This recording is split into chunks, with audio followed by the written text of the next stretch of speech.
And welcome back, everybody, to another episode of Bubba the Bat Flip, episode 107. Continuing our review of the Fantasy Baseball 2021 season to get you ready for 2022. On tonight's episode, we head to the outfield as we have completed the infield and even the catcher's position. So we go to the outfield. We'll talk about a handful of them on the RazzBall Player Rater like we've been doing, kind of give our thoughts to the ones that really stood out compared to others and go from there. So before we get to that, some housekeeping notes. You can get me on Twitter at BDentric, and my co-host is always on this endeavor on Twitter at BatFlipCrazy. Toby, how are we doing, my friend? Doing well, Bubba. Had a really nice holiday with spent with family, which was really good, and just nice and relaxing, which was nice. We had a huge winter storm here, though. Power was out for 2 days. We had to go down to my mother-in-law's. We're fortunate; she's only like 35 minutes away or so. Hang out there since we didn't have any heat and people. There's still a ton of people without power, so. But wild. We got a lot of snow, man. Got a lot of snow up here. We're not used to that. Snow. Yeah. How about you guys? How did you fare down there? We were good. Just a bunch of rain, which is what needed. We need a lot more. So keep it coming. But yeah, my mother-in-law was with us, and she kept looking at her Ring doorbell and saw snow in Reno, which tells you that when it snows in Reno, it means the pass is ridiculous. You're closer to the pass than that. So we knew what you were getting up to, and it looked like quite a bit of snow. So I mean, they had like 10 to 20 feet, I think, in the mountains. So yeah, it was wild. Yeah, they broke the record. They broke the record for Tahoe, which is like, it's a lot of snow. Yeah, but we need it. We need more. Keep the water, keep the snowpack, keep the rain, keep it coming. Looks like it's going to be dry for a little bit, so we might be back to normal here for a while, but we'll see. Other than that, everything went good, and we will pick up where we left off. We'll go to the outfield. For those keeping track at home, we use the RazzBall Player Rater, see dollars earned, basically, kind of names that stood out to us that might not be the common thing, kind of our thoughts on that. And then we'll look at some NFBC numbers. ADP, Toby, I have from December 1st. Did you want to shrink that at all before we get going? I think December 1st works great just because there hasn't really been any material changes in baseball since then. So okay. Yeah, December 1st, draft champions drafts for anybody keeping track at home. Then we'll hit up some listener questions, and we will be on our way as usual. But we'll get started here. The number one outfielder on the Player Rater was Fernando Tatis Jr. That made $56.70. We'll pass that because we talked about him at the shortstop position, but he made a boatload of money. I mean, $50.50, sorry, not dollars per game overall, which was still $8 more than the next outfielder, which was Teoscar Hernandez. Shocker, another Toronto Blue Jay coming towards the top of the list. It's just insane what they did this year, and it's going to make it tough to get them all again next year. But Teoscar, some people came into 2021 thinking, okay, could he do it again? Shortened season, 16 homers, season before that, 26, hit 289 in the shortened season. What could he do? Well, he only hit 296 with 32 homers, 12 stolen bases, 92 runs, 116 RBIs. Looked pretty darn good doing so.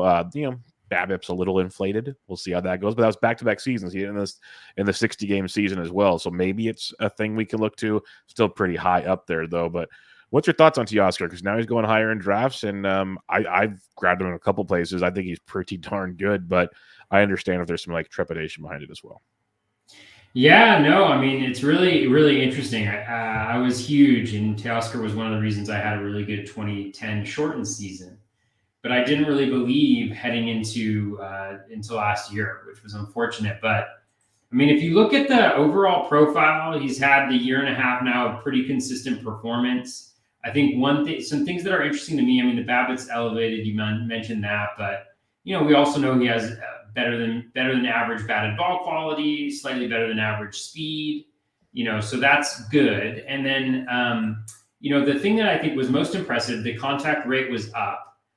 So it was up 4% from the shortened season to 70.3%, about 3% higher than his career average, which is huge for him. I mean, just a little bit of contact goes a long way for him. He's always hit the ball in the air on a consistent basis. And I think and the batted ball quality metrics are great. 56 barrels for those 32 home runs is very reasonable. He actually had his lowest home run per fly ball rate in I guess, in 3 seasons. So, if anything, he could have maybe, it evened out a little bit at 22%. I mean, it's still high, but we'd expect that to be high. I don't see any reason to fade him necessarily. And I think the projections are pretty favorable for him this year as well. Maybe not going where he is at his ADP, but still, I mean, when you think about the fact that he can contribute some batting average, especially if you believe, that Steamer may be a little bit low on him at 259, given what he's done the past season and a half, he's solid. I have him 41st, in terms of his projection when he's going at a 34 ADP. So it's within range, and he provides across all 5 categories if he can hit for average. So it's not a bad profile at all. Yeah, to me, it's like if you miss on Marte, I think going with a Teoscar, like the debate that'll be fun is like Teoscar, Tyler O'Neill, Randy Rosarena, those types where you get some power, you get some stolen bases, like you get a little bit of all 5 categories situation. But Teoscar does have that, I think, upside above them with that is better than them type situation. But if he kind of falls back, is it a pack deal? Like, so it's an interesting spot. If say you want a pitcher early and you needed some outfield stolen base help or something, like Teoscar is a great fit, and he's proven it now. So I'm really intrigued to see what he does this year. We know where he's going to go in drafts pretty much, but what he does this year to back it up, because all those Jays set such high standards between Vlad, Bichette, Simeon's gone, but even like Lourdes Gurriel, who we'll probably talk about here, like there's so many Jays that flourished. It'll be really interesting to see how they kind of back that up, because the price tag has risen quite a bit. So now it's time to put up or shut up type scenario, and we'll see how that one plays out. The next outfielder off the board, Starling Marte at $41.10. He started out the year with Miami. Wasn't doing bad. He was doing just fine. But then he headed over to Oakland in the trade and just kept going and going. 47 stolen bases, 12 home runs, hit 310.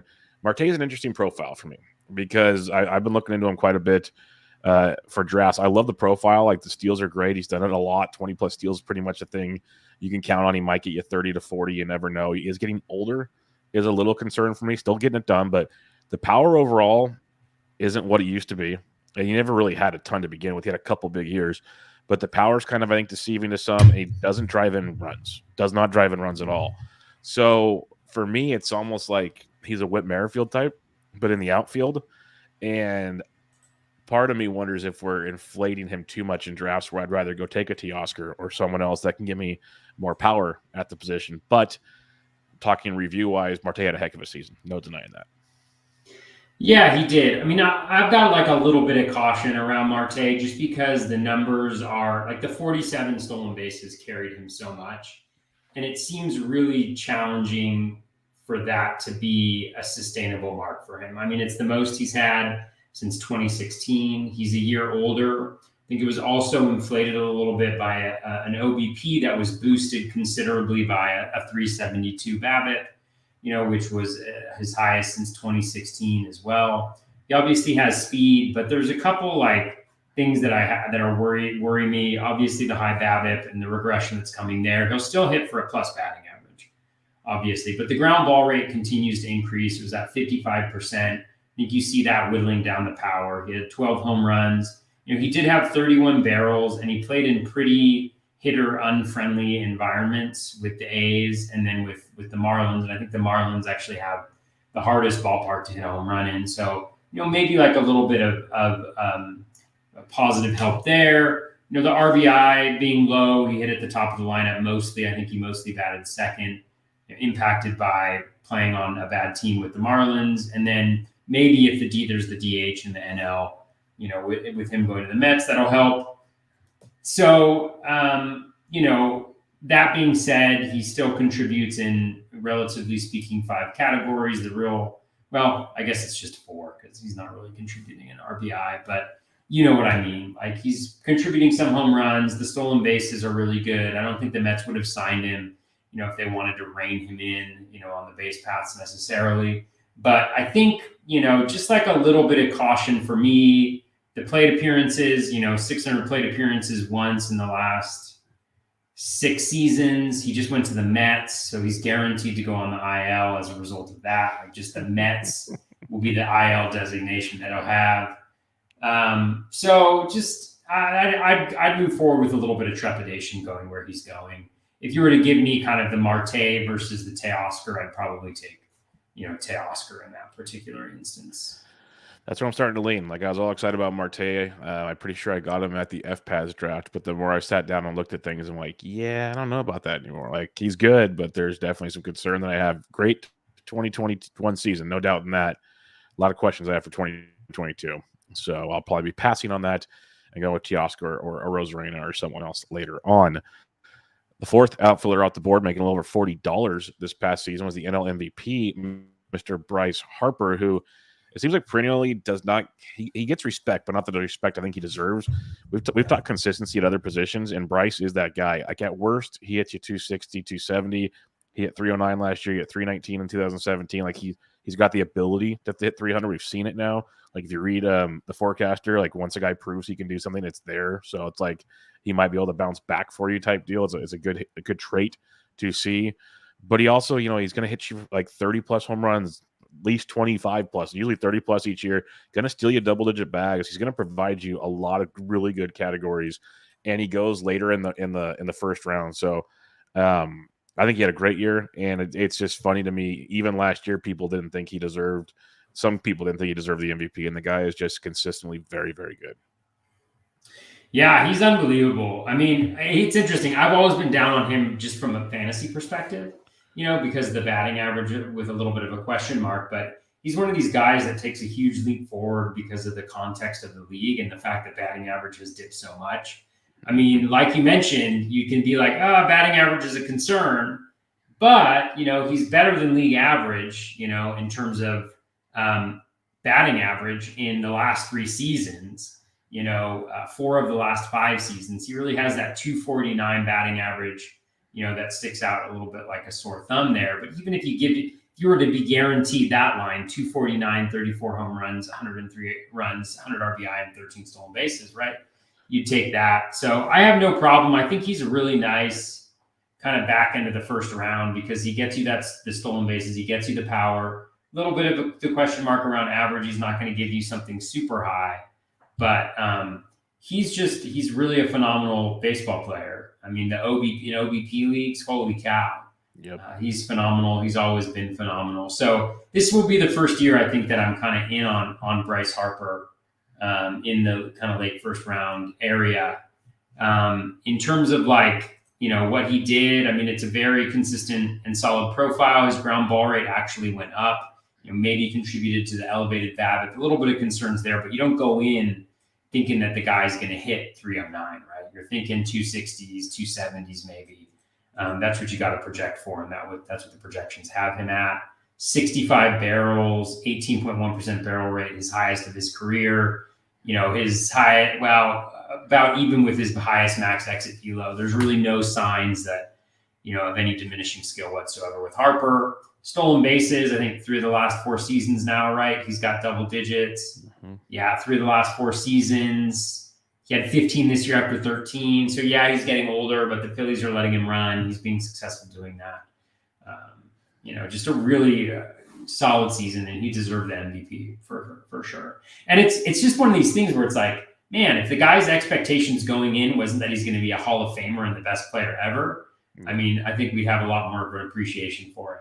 But yep. And that's the thing is, like, I have so many friends that just like, oh, he's cocky, he's this, because I think the way it all started with him, like, he's on the cover of Sports Illustrated as a high school kid and everything. He's backed it up. Like, he's talked the talk and walked the walk, and that's all I could respect about the man. So, and he's not the one that put himself on the cover. Let's put it that way. There's people around him that made that stuff happen. So let's slow that boat down a little bit. I mean, but and would you turn down being on the cover of Sports Illustrated? Oh no, not at all, not at all. I wouldn't. He got his GED and went and played college baseball a year early. Like, that's how good he was. So, and he pitched then too. He was a pitcher and a catcher. Yeah. So he's got a cannon too. I mean, hey, Sports Illustrated, if you're listening to this podcast, which I know you are because you value quality fantasy baseball content, I will go on the cover of Sports Illustrated if you want. Look at this. He's got you. You have to take a number behind Phil Dussault, but you'll get there eventually. It's true. I'll take a number behind Phil gladly. But I mean, can Phil pull off orange plaid or orange flannel? I was thinking he can pull off flannel. Period. Like, you are the king of. You have the lumberjack look. He does live in. He does live in Canada, so he's a little bit tougher than I am. Most likely. Can you tap maple syrup from your trees? Because he probably can. I cannot tap maple syrup from that's my going to be an issue. It's going to a be a big bummer. issue. Yes, he's a 5-tool player now. No, just kidding. He is 6 tools with maple syrup. 6-tool player. Yeah. All right, the next outfielder off the board is like a 12-tool player. Juan Soto is just an amazing specimen. He actually made the same amount of earned dollars as Bryce Harper, both $40.30. Soto's amazing. And to think about what he did, 29 home runs, 9 stolen bases, 313. The OBP was nuts. For those that remember back, like the last month to 2 months was just unconscious what he was doing, getting on base and everything he did. Remember the questions we were getting? Yeah, it made up for the slow start when he was hurt with a shoulder injury. Imagine, and I know you can't because it's what happened, just how good he is when he puts together a healthy season, which he's done prior to this. So I just kind of the guy's amazing. I have nothing to say. Like, he's one of those guys. We've talked about Trey Turner going number 1. I think that's still the right call. You know, if you want to put Fernando or whatever, I don't care. If someone wants to go Juan Soto, I don't argue it. I know he might not get you the steals the other guys do, but he is one of the more baseline stats you could just throw out there and just walk away. Like, you're never going to worry about him unless he's seriously hurt. Yeah, I mean, he's great. He's brilliant. I don't have really anything to add. He's 23. Like he's 23, and Jesus. Everything's super good. The contact, he had a 15.1% O swing last year. He swung. I mean, like, come on, dude. Yeah, it's not normal. The best hitter in baseball, I would say. Well, yeah. Oh, that's. I think it's fair. It's a definite. Yeah, he hits a lot of ground balls still, but not that impacts him negatively, but like. Yeah, still pretty good. Pretty good. He's good. So, all right, the next one. We don't have a lot that's needed to be said about Juan Soto. Cedric Mullins, 6th outfielder, $38.60. The Justin Mason auto draft player of the world. You know, you have to get him at pick 15 now if you want him. It feels like in drafts, because actually I'm in a draft with Mason right now, and he did not get Cedric Mullins, which is very exciting to see, because he would have to take him really early to get him, and I don't think he had the want to do that. But Ced Mullins was amazing. You know, he played in 159 games, which was huge for the plate appearances, 30 homers, 30 steals, 291 average. Quite the jump from previous numbers, Toby. Quite the jump. Yeah, for sure. I mean, it's interesting with the type of profile that he has, though. You know, I mean, he seems fine, which I'll get to in a second. I mean, when you look at it, you know, obviously the move to just left-handed hitting was a boon to him. You know, he's been really good since he made that switch. Listen up, Aussie Albies. But, you know, improved his plate discipline, improved his contact rate, improved his hard hit rate, obviously. I think the major question is the power. I think we've talked about this before, so I won't belabor it. But a 15.5% home run per fly ball rate, which was higher than any other, you know, previous year, way above, you know, his career average. And elevated just in terms of like what the average player in baseball does. And I'm not quite sure that that's what he is. He had 39 barrels for those 30 home runs, which is, you know, somewhat reasonable, but a little bit on the high side there, you know, but the barrel rate did spike 8.1%. So the quality of contact was decent. I think he's one of these guys where like everybody maybe is afraid to draft him because they're like, I don't want to be the guy who drafts the guy after he had the breakout season. And I think that's reasonable depending on, I don't think he's going like, he's going around pick 30. Mm-hmm. So, and I have him in my projection sheet, he is player 25. So he's actually a value with the Steamer projection. This is just Steamer, so this will change as we get more projection systems and stuff like that. But I mean, you know, he seems totally fine where he's going right now. And if you're looking for kind of that all around 5 category guy, maybe a little bit light in RBI, obviously, but you know, he's a solid way to start and outfield shallow.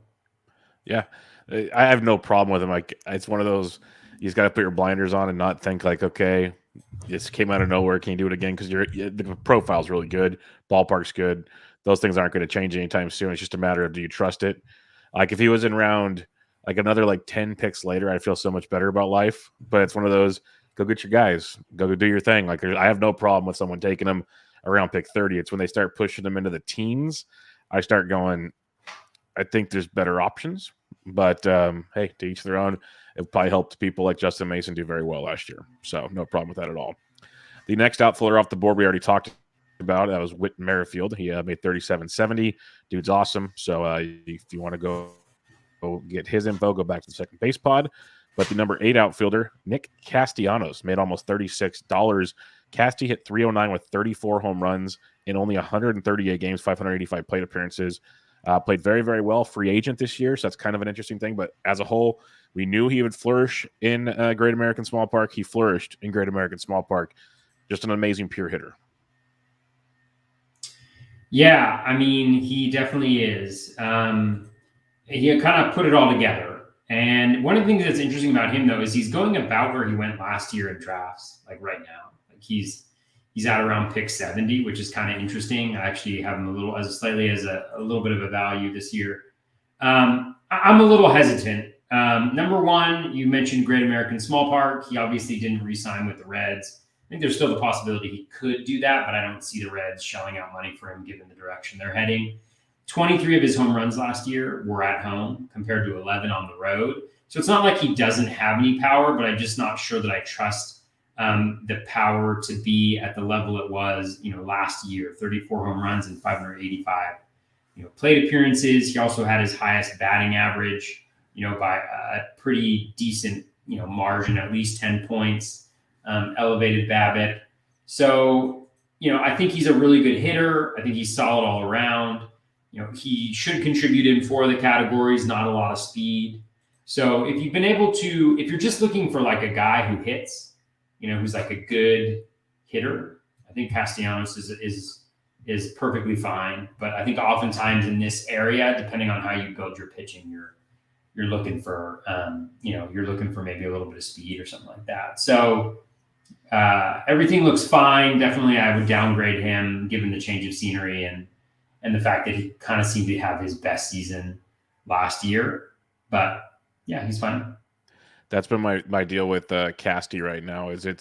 I've had chances to draft him, and I either get a speed guy or a starting pitcher, and that's been my hardest part with him. Is I've been so close, like going, okay, I kind of want to get Casty, but I need X or Y, and he's Z.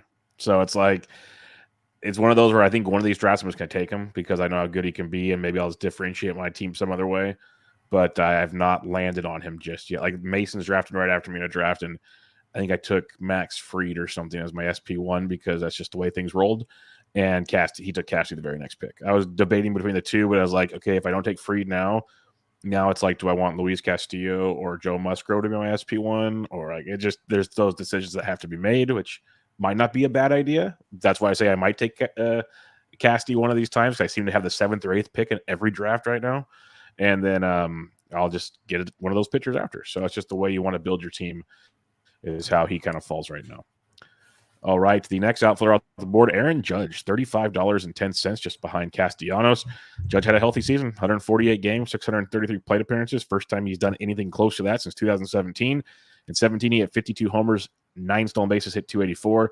This past season, 39 homers, 6 stolen bases, hit 287.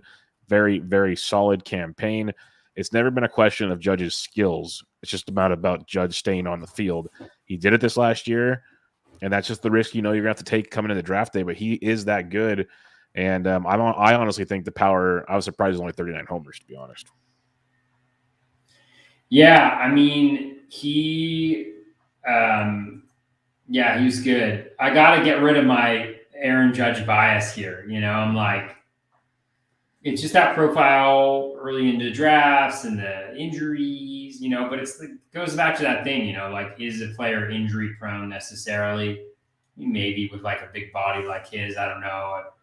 I gotta review the research on that one. But in terms of what he did last year, I think the major piece was an increase in contact rate, 6% from 2020, almost 10%, from previous seasons. I mean, really big. And when you think about that, I mean, that's just so huge for him because we know the quality of contact is so great. So if he can hold on to those contact increases, I mean, then he becomes he's pretty close to league average last year with a really good plate discipline. He just becomes a really hard hitter to pitch to.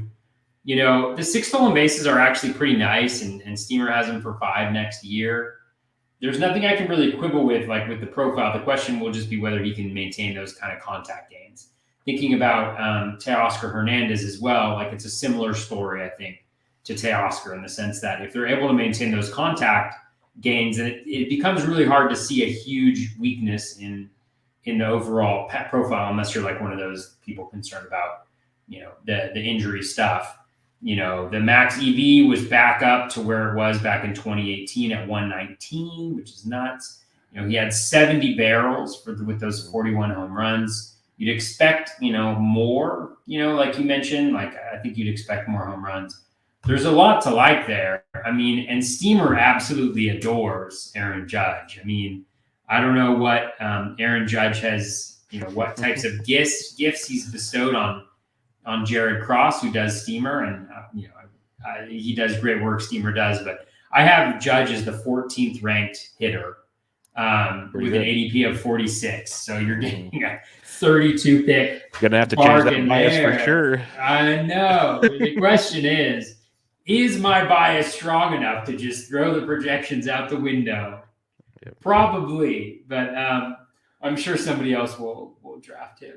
But no, I mean, everything he did last year, if he can replicate that, I mean, the contact rate gains so big. That's like the biggest thing for a guy like him, where that was the one hole in his overall approach. Yeah, it's just one of those things we've talked about a lot. That's what's been good about these reviews is we might have to change our mindset on certain players because we can't. Absolutely not, Bubba. I will not change my preconditioned disposition towards any player because of the data. Get off my lawn. I believe in confirmation bias. Yeah. All right. I'm looking for data points that support my underlying thesis. Well, the good thing about fantasy sports is you can find anything you want to support a bias. That's for sure. For sure. You definitely can. Have you seen how he's doing on breaking pitches? Exactly. Mean, the guy can't hit a breaking pitch for whatever. Yeah. Never draft him. Can't hit a curveball. Can't hit a slider. It's horrible. Have you seen him against splitters? Oh, geez. He's the Pedro Serrano of off-speed pitches. Oh, my God. Yeah. Stay away from the guy. Holy cow. Exactly. Man, and in 3-2 counts nonetheless when he sees those. And then after the 6th inning, oh, my goodness. Like, go check it out. But he's fun. I don't know if we're going to get to his teammate because his teammate's farther down the list. He's also farther down the ADP list. But Giancarlo is healthy also. And I know Giancarlo did, and I want to say Judge did with him, but I don't know for sure. Giancarlo stopped lifting as much, did more yoga, and that's what helped him stay healthy. And I think Judge did too. Those are just two guys, like, if they're healthy, we know what they do. They literally murder baseballs. Like, I would be terrified to be a starting pitcher against either one of those guys, the way they hit a baseball. So that's a narrative I can buy into too. I mean, the yoga narrative is... Well, for those guys, they need it. Those guys need it. They need to stop putting muscle on. I mean, flexibility, like at a certain point, your levers are like 6'7" and 260. Like you're so big, you're like T-Rex with a tooth. It's not the strength you need, guys. Yep. Like if your max EV goes from like 120 to like 118, you're still in good shape. Exactly. Yeah. The yoga narrative. I think we're gonna have to bust that out. Yeah. Like we should do a really long thread about like the yoga narrative for them, and we could do like a video breakdown. We'll have to get like somebody who can do those video breakdowns, like Kirtland or something. Yeah, who can like do one, and we can compare like previous seasons to the other seasons, but only focus on flexibility. Yes. So we can be like, I mean, do you see those hammies? Like, do you see the range of those hamstrings on that turn? Yep. Oh, dude. The torque he creates now, it's like a corkscrew. For sure. And I'm not like putting down yoga at all. I think that actually probably it helps a ton. It does help a ton. Yeah. As well as your core strength. I mean, it's where it all starts, guys. Which they were having oblique injuries. Now you don't have them as much because you got the core strength. Little things like that. Yeah. I mean, you guys think I'm really good at this podcasting thing because of just natural talent. This is yoga. If I didn't have the core strength, Bubba, we'd be out the window. I mean, I would be shocked. I figured it was all the desserts, not the yoga. So You'd be surprised, when you think about like the scales of justice, and on one side you have desserts, and on the other side you have yoga. They balance each other out pretty well. They do. It's like the Supreme Court picture with the lady holding them both. It's just what it does. It's very simple. She's almost in a yoga pose when you see it. It makes sense. That's true. It makes sense. Absolutely. I think we got something there. Yeah, I'm currently on a cleanse right now. Like I'm just eating. Oh, right after the holidays, the New Year's right. cleanse. Oh, dude, because I got out ahead of myself, and so it's been like all vegetables for me, like all vegetables and like some like plant protein shakes and just a little bit of plant and animal protein. Like I have my sardines. I get 1 can of sardines and like I got some garbanzo beans. I'm hitting those hard for lunch in between my shakes. I never thought I'd hear someone say hitting those hard for lunch. Dude, I feel so much better. Like there's just a certain point where you're just like, you had too much. Much. Yeah. I understand. I am too much. I get it. All right. Next outfielder off the board, we're going to transition here, is Kyle Tucker. Well, Austin Riley. We talked about him already. Kyle Tucker, $33.70. The 24-year-old finally had that coming out party. 30 homers, 14 stolen bases, 294 average. And it was after kind of a slow start to the season. He really turned it on as the season went on. And now he's going to be a focal point of that offense. And he's going early in drafts, but this is another one of those guys. Like him and like Bryce Harper and Mookie Betts have been kind of that conversation mid to later first round. And Tucker's been winning a lot of those conversations. Yeah, on one hand, like there's the Aaron Judge projection from Steamer. And then on the other hand, there's like the Kyle Tucker projection, from Steamer. And I'm like, what did Kyle Tucker do to get this projection? I absolutely love Kyle Tucker. I loved him last year. I had him on a number of teams, my more successful teams. I think even last year when he struggled not because he was doing anything wrong. He was just getting super unlucky. The first half of the year, like it was just unbelievable. The guy does everything. The stolen bases, the 14 stolen bases last year were a little bit of a disappointment, for sure. I think, for those of us who were hoping for like 20 plus, but still really solid. I think the thing that impressed me most is just the batting average. It's got to be there. I know he's at 278. But the dude does not strike out. He's got elite contact rates. He's got improving plate discipline. The batted ball quality is really good. He set his max exit velo high at 111.1. He had 49 barrels, 11.6%. Even his expected batting average, which I only like to use when it's reinforcing a point that I'm making, was 307 compared to his 294 batting average. He's going to be in a really good lineup. He's even going to move up a little bit. So those runs and RBI totals from last year are a little bit low. Even though he was under 600 plate appearances, he's going to be moving up at least one slot. I cannot believe. How egregious will it be if they continue? I love Yuli Gurriel. But how on earth do you have Yuli Gurriel higher up in the lineup than Kyle Tucker, Houston Astros? And I know it probably won't change because that's just how things roll. And Dusty Baker's smarter than I am and whatever. So he'll be hitting 6th instead of 7th or 5th instead of 6th or whatever. But I just absolutely love it with Kyle Tucker. The projections have him as a serious, like overpriced guy. They have him as the 27th best. The ADP is 11 right now. But, again, you got to look at the projection. Do you think he's going to hit 278? I would boost that, for sure. The 304 BABIP last year with what he did, the K rate seems very reasonable given where his contact rates have been recently. I think we even talked about that last year about how his K rates were too high for what he was doing contact rate wise last year. So I really like Kyle Tucker. I'm totally fine getting him, in the second half of the first round. I think that's totally reasonable. It's where you're going to have to draft him. Yeah, I love Kyle Tucker. Yep. I'm going to love him a lot this year because, like I said, I'm picking 7th and 8th a lot. So I have a lot of decisions on Kyle Tucker and have a few shares already. So I'm a big fan. I've been a big fan of if people have listened to our show long enough. Big fan of Kyle Tucker. So I'm glad he's finally getting his, and I'm with you. Bat him ahead of Yuli Gurriel, please.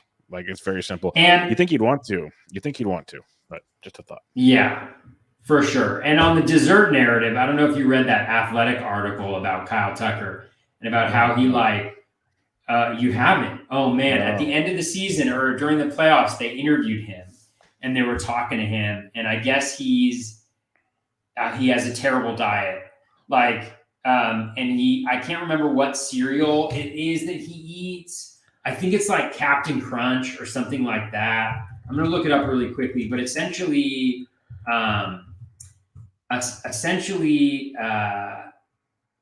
Cinnamon Toast Crunch. There you Cinnamon go. Toast Crunch. Even better. Even he more wanted sugar. to get his splits. He was like, I really want to get my splits for when I eat Cinnamon Toast Crunch and when I don't, because he didn't have Cinnamon Toast Crunch when he was struggling, and then he started eating it and he was like doing really well. It was hysterical. It made him seem like at least a funny human. Oh, he's got to be. It's probably from the minor leagues because he doesn't have any money to buy real food. Dude, Kyle Tucker is every teenager who's like, dude, why do they give me these small bowls for cereal when I need like a mixing bowl for cereal? You know? Exactly. So anyway, I appreciate that about Kyle Tucker too. It made me like him more. So. Yeah, that diet's going to last about another year maybe, and then that's going to change real quick as he sticks around with that gourmet food in the clubhouse. He's a pole too. It's like yes, a string definitely. Baby. The 12th outfielder off the board, Tyler O'Neill. Big earns if you drafted him. Like we talked, Mullins, O'Neill was probably undrafted in a lot of ways. Oh yeah, you picked him up off the waiver wire. Yeah, this was a big one. 34 homers, 15 steals at 286. Projections love him yet again. In the minors, we've seen the power, a little bit of speed. He put it all together this past year, so it's just a matter of the playing time to make it work, and he got it this past year. He should have it going into 2022, but one heck of a season. He's another guy going into drafts. You have to be like, do I believe in it? Because if I do, you got to pay for it. So he's another fun one. He's like the Teoscar Hernandez this year of last year, to me. Yeah, for sure. And one thing, I mean, Teoscar, I think, is a really good comp, for him just generally. I mean, it's a very similar profile where you have the good batting average because of the elevated BABIP. And the question is whether he's going to be able to maintain that or not. And I feel like, I mean, Steamer has him at 253, but his BABIP's 309 in the Steamer projection. I mean, crap, his BABIP in his career is 338. So you got to think maybe it's a little bit even higher than that. Yeah, O'Neill, I drafted him 2 years ago, of course, in a number of different places, but very consistent, which I think is the most impressive thing, was able to maintain those contact gains. Still not where you want to be with the contact. You can see that in the K rate, but makes really good quality of contact. The O swing has improved since his earlier in his career, which is a really nice sign. Both of those improvements, both the contact and the O swing, probably related, if we're being honest. The speed, he's still young. He's only 26. It feels like he's been around for a little while because he has, but 57 barrels on those 34 home runs, 17.9%. He doesn't play in a great environment in St. Louis, but he's kind of one of the later options that you can get, one of these power speed combination guys. I'm a fan of him. I'm trying to be a little bit more open-minded in terms of not being totally put off by these guys with high K rates now. I think it's part of the game, and especially if they can maintain the batted ball quality that he's shown, that's something, as well as with the speed. So yeah, I think he's solid. I like O'Neill, and then what he did last year, I think, was supported generally. I mean, I don't think he's going to hit 286 again. That's the big question. Don't think he's going to hit 286 again, but yeah. Maybe he's part of the yoga narrative too. I mean, he's going to need to be. He can't get much bigger. He's a really big dude. I mean, one of the most interesting trades of the last 3 or 4 years, or it could be even longer than that, honestly, was he got traded for Marco Gonzalez, if you remember, when he was in there. And I remember like a lot of people poo-pooed it from the Mariners side, being like, Tyler O'Neill's going to be really good. And who's this Marco Gonzalez guy? And then you have Marco Gonzalez come over, and it's like, oh, Marco Gonzalez is clearly winning this. Tyler O'Neill's never going to be relevant. He's just going to strike out a bunch of times. And now you have, Tyler O'Neill really good, Marco Gonzalez not as good. They're both really good players now. And it just seems like a trade where it actually kind of worked out generally, where both guys have been really solid contributors for their teams now. And one thing about O'Neill too, I mean, defensively, he's really, really very good. And so that's going to keep him on the field all the time. So yeah, there's lots to like there. There's going to be a handful of guys like O'Neill, Austin Riley, all these guys that made massive average gains. Like, I don't think we doubt the power and the speed. It's like, are they going to give us the average that like a guy around them is going to give us? That's the question mark you have to make when you're, like we talk about people put their spreadsheets together while they're drafting, what they think their numbers are. Well, you're plugging in this number and you're going to hope he hits it type thing. It can make a difference, all things considered. At the same time, a guy could outperform that you draft later. So that's the beauty of it all. Average is one of those I try not to worry too much about come draft day, as long as there's like a bucket it can fit in instead of like a whole actual number situation. All right. Yeah. Don't over project average though. Don't. Yeah. Always be conservative. Be conservative. Yeah. Which Steamer usually is, which is good. Yeah. I mean, Steamer's solid. Like if you go in there and you over project all your guys for batting average, you're going to be in rough shape because later on in the draft, you're going to think you can take some risks on people that you probably can. But anyways, that's just me giving unsolicited advice on a podcast. Well, another guy we have to wonder, is he going to stay healthy for us this year, is Mitch Haniger, who's the 13th outfielder at $31.40. Played 157 games, first time since 2018. He's been battling injuries for a couple years, but 39 homers, 110 runs, 100 RBIs, hit 253. Played phenomenal, especially where you drafted him out last year. Obviously, you're going to pay a bigger price this year, but he played great. I have so much trouble in drafts trusting his health right now when I'm drafting. But man, can he produce? And the other thing is he's not stealing bases, it looks like. That might be a thing because of his injuries. Maybe he will this year. Maybe there's a 1-year thing, like work it back. So that could be a plus going into this next year. But last year, 39 homers, 100, okay average. A heck of a season to stay healthy from Mitch Haniger. Yeah, and I think the home runs were a little bit much, maybe. The 39, he hit 58 barrels, so still really good. A nice max EV. I mean, everything was really solid in that perspective. And I actually think maybe he makes up for that a little bit by lowering the ground ball rate to closer to his career average. But he's all around pretty solid. I mean, he slipped a little bit on the plate discipline last year, slipped a little bit on the contact, obviously made up for it in the quality of contact. Maybe one of those situations where, he decides, guess what, I'm going to strike out a little bit more than I have previously, but I'm going to mash. And he definitely mashed. The injury concerns that you mentioned, certainly relevant, but also like 2 of the last 3 years, he's got 680 plus plate appearances, and it's one of those things where, and I just read the process, and Jeff Zimmerman just updated some of his studies on injuries. And I don't think with Haniger, I mean, like, they were kind of freak injuries. Like there was the smashed testicle. Like that's just like not something hopefully that's going to reoccur to him, like, and that's the one that really like got him. And then he didn't play a ton in the shortened season because it's just like, what's the point? So I don't know. I mean, I don't know if we should have many concerns about the playing time there. I think he's all around solid. I haven't paid super close attention to what. Let's see, where's he going?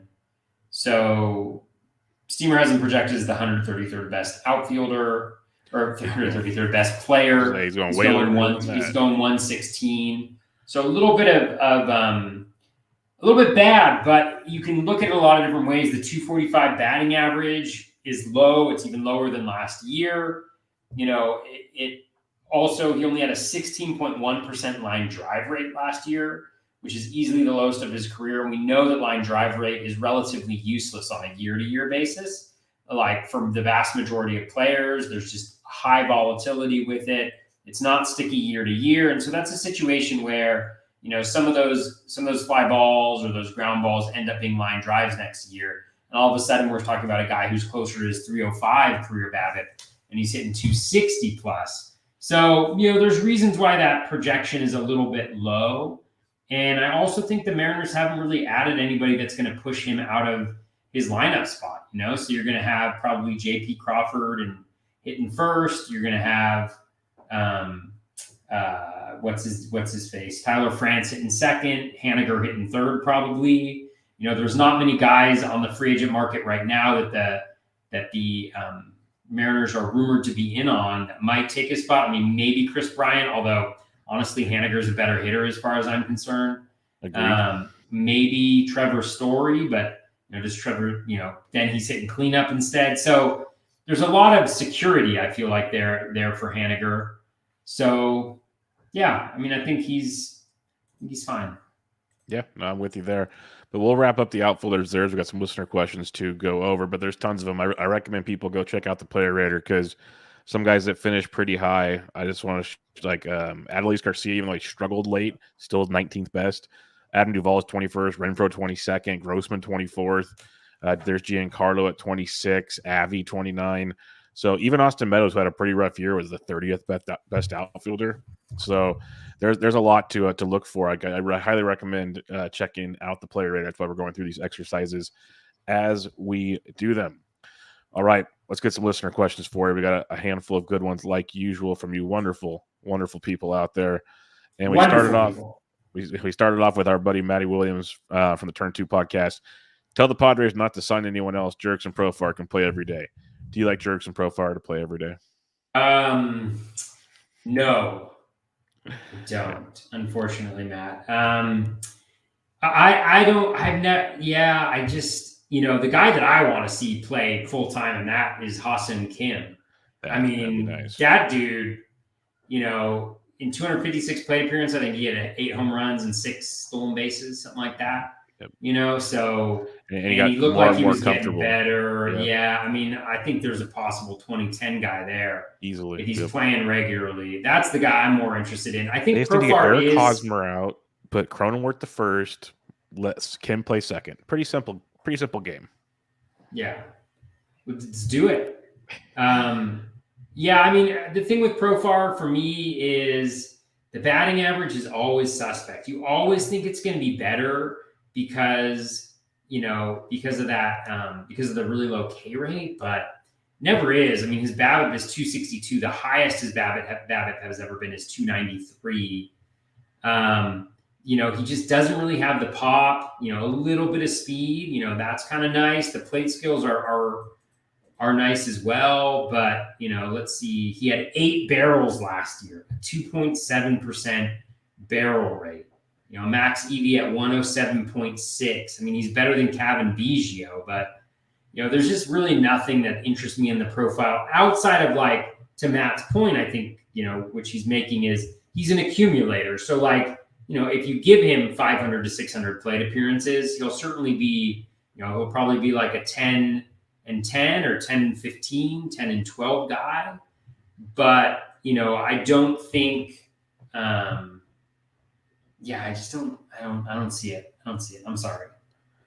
No, it's fine. I'm with you there. Give me Hassan Kim all day.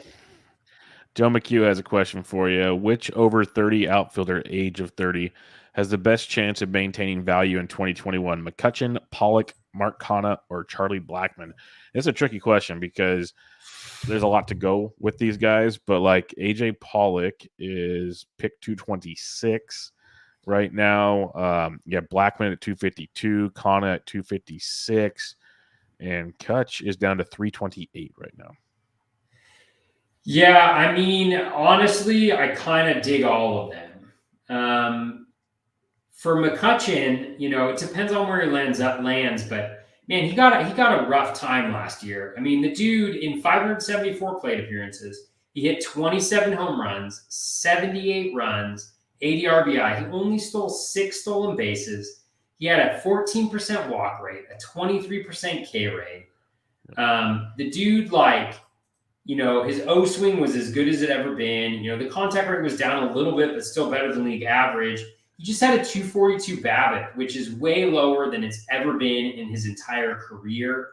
And it's not like he had some weird batted ball profile either. Like his ground ball rate actually went up from last year and was right in line with his career average. So it didn't make any sense whatsoever there. I mean, even when you look at, he had 32 barrels, 9% barrel rate, 111 max EV, which was his highest max EV since 2018.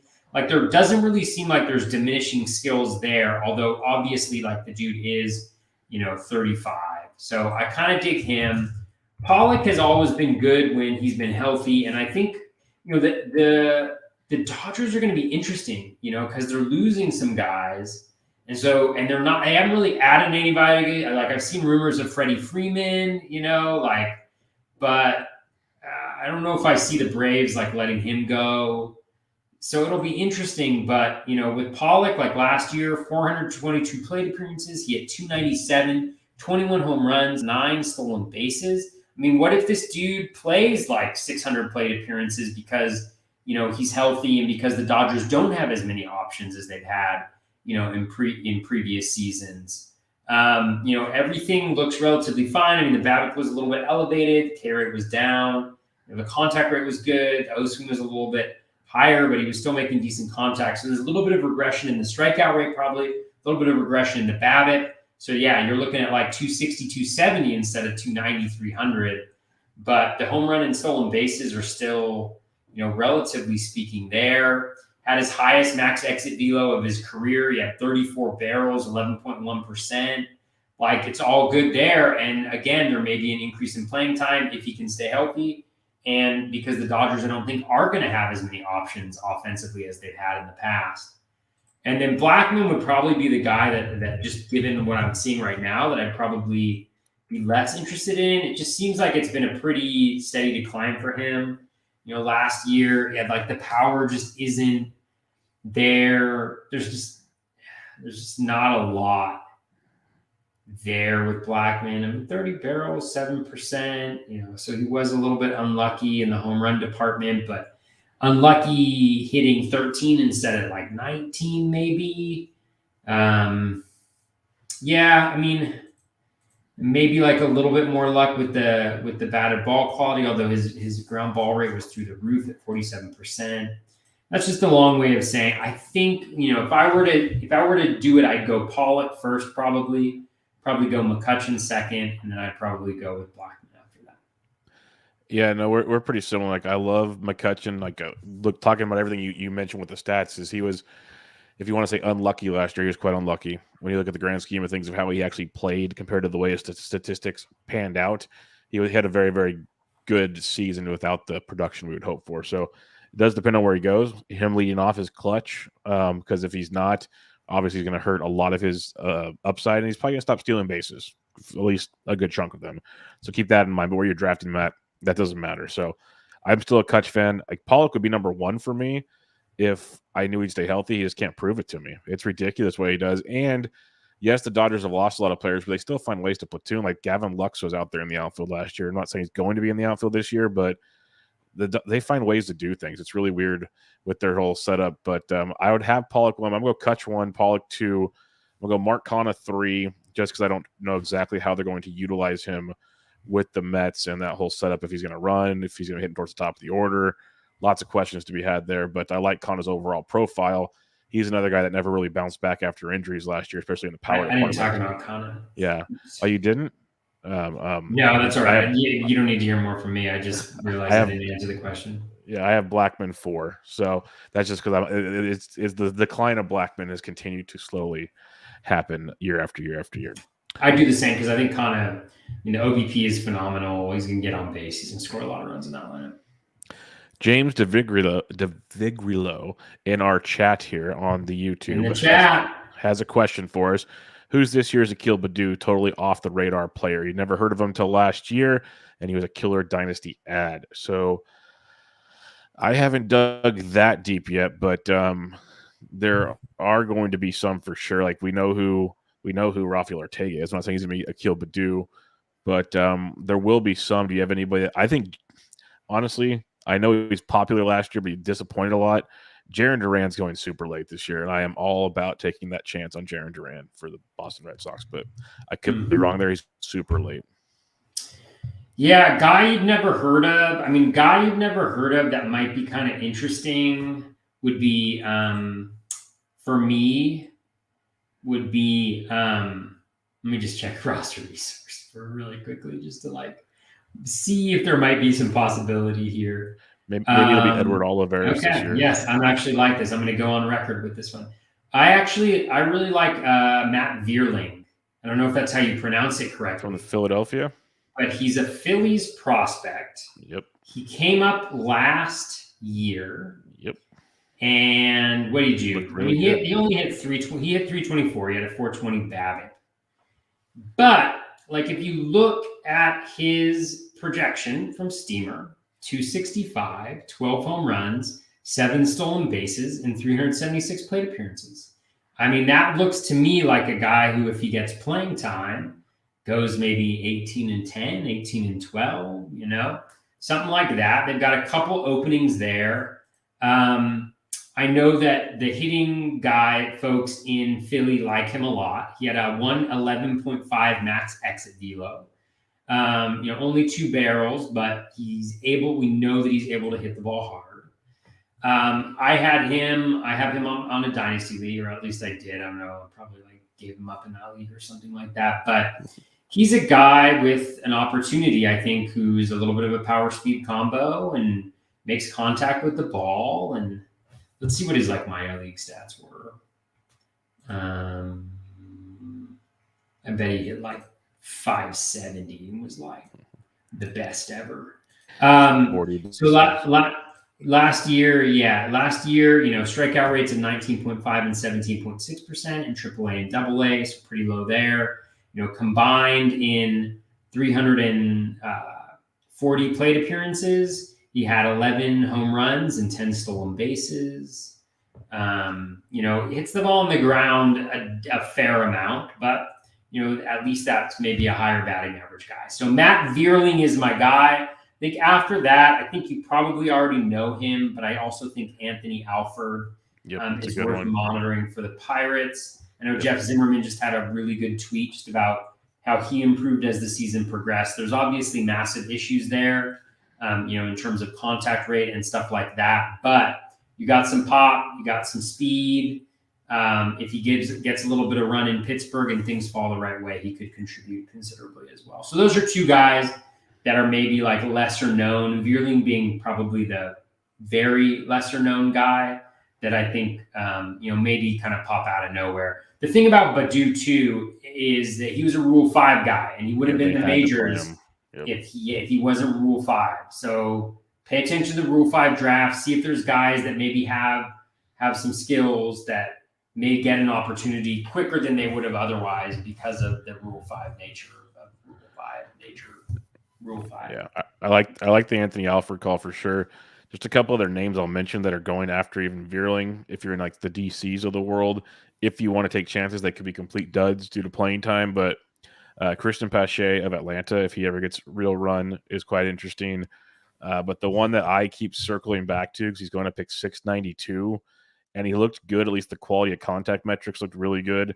Just the overall health and consistency didn't. But Daz Cameron of Detroit, I think he'll get another shot this year. He's going super, super late. So I think he's another interesting one. I like the Veerling call. He was really solid when he came up. But there's some intriguing options in the back end for sure. All right. Rand Simon asks, Acuna has an ADP of 12 and has gone as low as 27. At some point, should we start contemplating a delayed start to the season and move him up the draft boards? And I saw another video today where he's taking more batting practice and there's no knee brace anymore. Like he's starting to really get going. I know it's just videos. We haven't seen him like run the bases and do all that stuff yet, but he is way ahead of schedule than what he's supposed to be doing. So I don't know. I still haven't had the audacity or the nerve or whatever to actually pull the trigger in a draft on him when I've had the chance, but it's getting really close and I'm starting to maybe regret not taking some chances on him. Yeah. I mean, we kind of know what the proposition is, right? Like, I mean, incredibly talented and coming back from injury. If he comes back on time and he's healthy and he's able to maintain that health and he's able to run, like it'll be a steal, like no doubt about it at all. You just got to think about whether that's what you want to do. So, I mean, I don't think there's any like, I mean, we all kind of know what the value proposition we're getting there is, or not like the risk reward proposition that we're getting there is. And so some people are going to take that. They're going to be fine with that and others will not. So yeah, but yeah, I mean, the video looks fine. You know, you never know with those videos though. I mean, yeah, like look at his front leg. I mean, didn't look didn't look totally right when he was swinging to me. But I'm not a doctor. It's because he hasn't started his yoga yet. He hasn't, Yeah. for sure. MS, our buddy at MS at SMMS79 asks, putting my big boy pants on and doing my first Fab League and OC qualifier. Good for you, buddy. Good for you. Any advice on how that changes a draft strategy from the first 30 rounds of a DC or a 50? Thinking I'll just prioritize pitching a little bit less and trust my numbers, but curious to hear your thoughts. So yeah, Fab Leagues and DCs, big difference. Big difference. Like Yeah, I've been like massive difference, man. we had this conversation like Spore and some others because some people were like, why are these relief pitchers going so early? It's because in DCs you can't get closers off the Fab wire. Like I know there's only been one OC draft. They still kind of went early.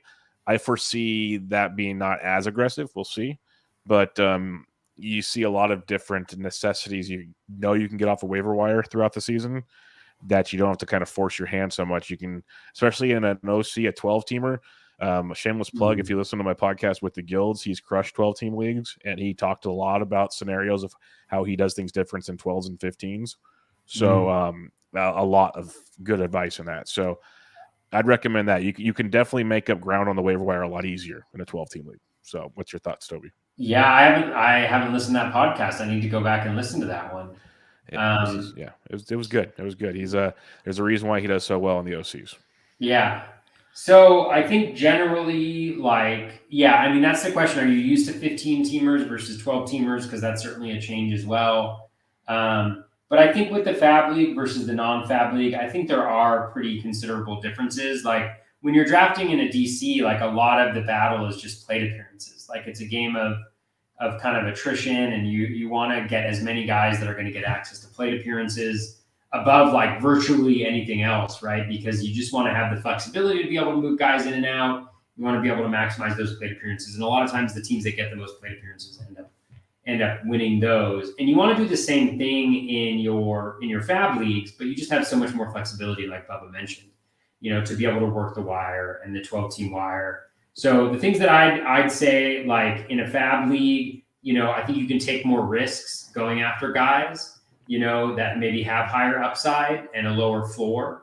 Going after guys who you're going to know pretty early on in the season whether they've hit or whether they haven't. So, speculate on some closers late, because that gives you either a closer or you can move on from that guy quickly and you'll have a Fab spot that you can churn as well. So I think those are really big things. I would highly recommend, getting the RazzBall Streaminator. It's $1 a week, I think, or $1 a month or something. I can't remember what it is, but whatever it is, it's worth it.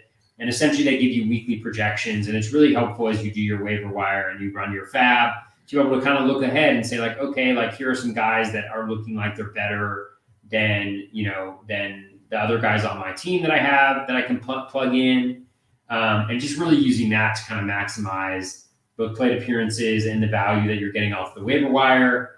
And then, again, like making sure that you're churning there. So I think those are some things. You can have like an unbalanced bench, like where, maybe you have a lot more pitchers that you're taking a shot on, or you have a lot more hitters, and you can kind of move people in and out. So I do think that there's a lot of changes there for sure. Fab leagues you have a lot more flexibility, I think, in terms of how you build your team.